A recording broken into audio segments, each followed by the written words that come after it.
Hello students, NCERT class 10th maths में आप सभी का स्वागत है। आज हम प्रश्नावली 2.1 पढ़ेंगे जिसका नाम है बहुपद। तो प्रश्नावली 2.1 में हमें क्या दे रखा है कि किसी बहुपद px के लिए y बराबर px का ग्राफ हमें नीचे दे रखा है। प्रत्येक स्थिति में px के शून्यकों की संख्या ज्ञात कीजिए। तो सबसे पहले इस ग्राफ को समझने से पहले मैं आपको थोड़ा सा बहुलक के बारे में बताना चाहूँगी कि जैसे हमें एक बहुलक दे रखा है y बराबर px। प्रश्न में हमें यही कहा है p y मीनिंग आपके ग्राफ के अकॉर्डिंग तो y एक्सिस है और y एक्स है और ये मान है x, ये x एक्स है, x एक्स का मान होगा।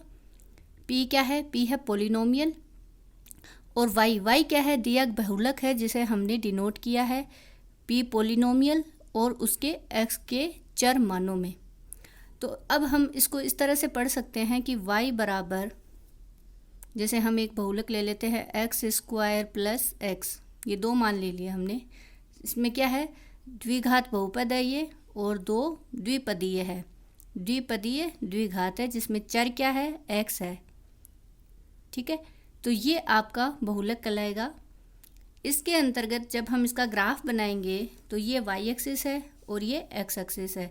जैसे हम इस समीकरण को हल करें, x स्क्वायर प्लस x को हल करें तो इसमें x का हल आएगा अपने पास में।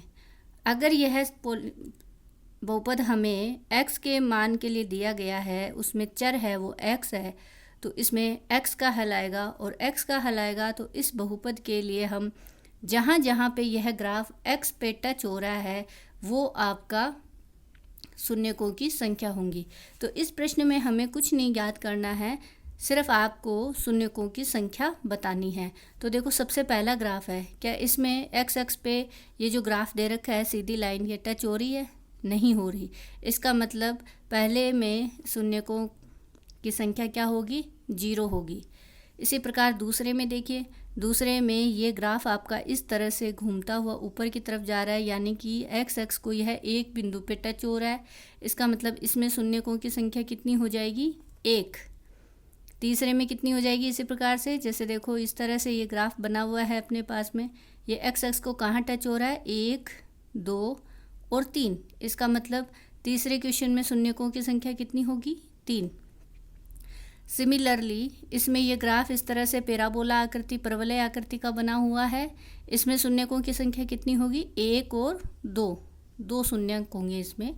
इस तरह से इस ग्राफ में कितने शून्यक होंगे? 1, 2, 3 और 4। इसी प्रकार छठे में कितने शून्यक होंगे? 1, यहाँ पे ये एक ही बिंदु पे टच हो रहा है तो 1, 2 और 3, तो इसके शून्यक हो जाएंगे 3। तो इस तरह से हम प्रश्नावली 2.1 को, ग्राफ को बहुत ही अच्छे से समझ सकते हैं। Thank you.